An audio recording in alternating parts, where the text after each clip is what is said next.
Welcome to Penrose Learning, where we make understanding easy. You start by confirming prerequisites: correct SDK binary, matching architecture, and runtime. First, download the SDK that matches your build target, then copy the library into your app's executable folder or add its folder to path so the loader finds it.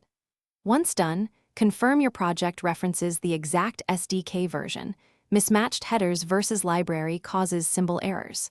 Make sure build settings target the same bitness and runtime. This prevents immediate linkage failures and saves time later. Now focus on linking and symbol correctness.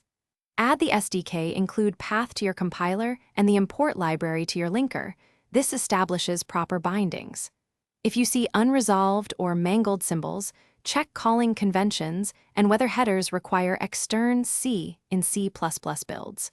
For managed engines like Unity, place the native DLL in assets/plugins and set platform/architecture flags in the inspector so Unity copies the right file.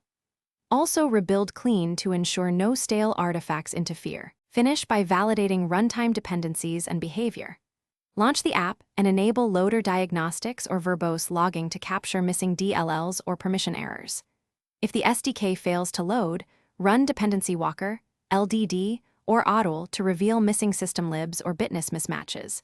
Fix those by installing redistributables or switching 32/64 builds. If problems persist, redownload the SDK, clear build caches, and rebuild from clean sources. This often resolves corrupted binaries. Thanks for watching. If this was helpful, leave a like and consider subscribing. See you next time.